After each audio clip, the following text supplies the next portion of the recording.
I want to talk a little bit about myself and what my credentials are to discuss this subject. I'm a newspaper humor columnist, which means basically what I do for a living is I sit around in my underwear and make things up. It's a lot like being a consultant. Of course, a consultant would be wearing your underwear. But I used to be a real journalist. I used to do what real journalists do. I used to go out, interview people, take notes, come back, and then make things up. And I thought, why not just cut out the middleman? And that's really what I do now. And it's probably a good thing. I was not really a good reporter.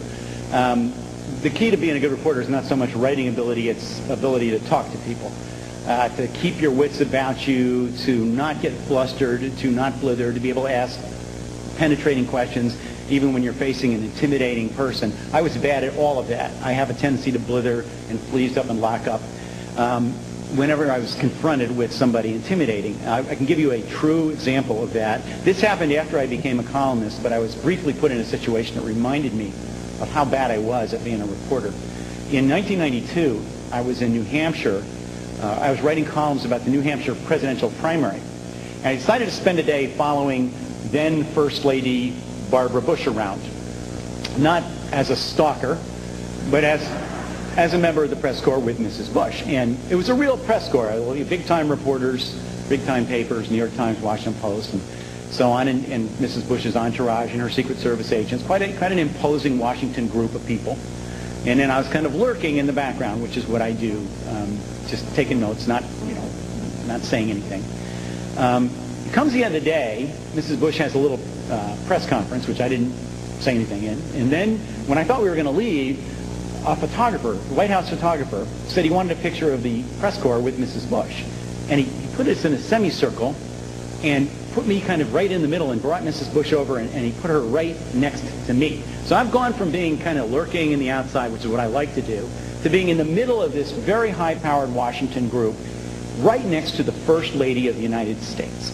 That's a situation where I know better than to talk. I know it's a smile, you're happy to be there, but don't say anything, just make a fool of yourself. That's what I decided in my mind. But you know how your brain does not always alert your entire body as to the plan? And we're standing there, and suddenly I hear myself talking to Barbara Bush. Out of my mouth comes loud, perky words, very unnaturally perky tone of voice for me, like, who's doing this? Who is talking to me? And I say to Barbara Bush, the First Lady of the United States, in front of all these people, I shop at the same supermarket as your son, Jeff.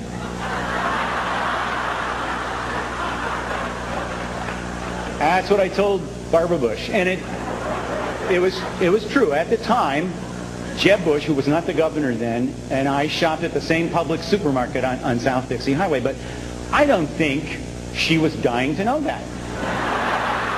I don't think she was standing there going, I wonder if he shops at the same, but I informed her and everybody else of that fascinating fact, and Mrs. Bush goes, well, who gives a shit? Not with her mouth, but with her eyes. She made that point very clear. With her mouth, she said, oh, we just celebrated Jeb's 39th birthday. Now, if you analyze these two statements, I shop at the same supermarket as your son Jeb. Oh, we just celebrated Jeb's 39th birthday. They have very little to do with each other except the word Jeb. She was being gracious. Mrs. Bush is a wonderful lady, and she recognized immediately what she was dealing with, a blithering idiot. I'm sure she sees it all the time, and she just was putting me at ease by making it sound like we were having a conversation. Instead of ridiculing this incredibly inane remark that I had blurted out, she was making it okay. And I'm thinking with my brain, thank you, Mrs. Bush, thank you. Why in the world did I say that? Where did that even come from? Thank you for not making it. That's what I'm thinking with my brain. But then I look down and I see to my horror that my mouth is thinking, whoa, we are really hitting it off here.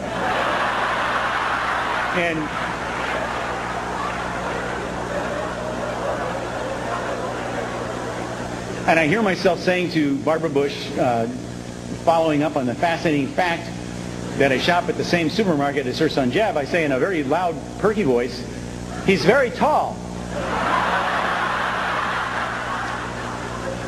That's what I told the First Lady, and it's true. Jeb Bush is tall, but I'm sure she was already aware of that.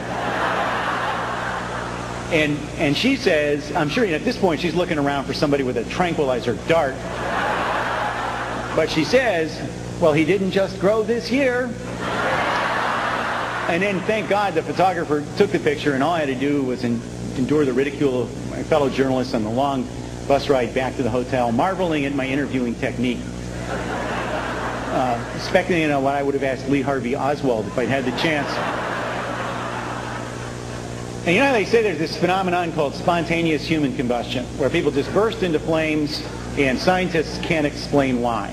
I can explain why. Sometimes that is your best option. So that's really why I'm a humor. I was just a bad reporter. That was it. I'm an embarrassing person, and I always have. And I'm sure you know people like this who just are embarrassing. They embarrass themselves and they embarrass others around them. That has always been me all my life.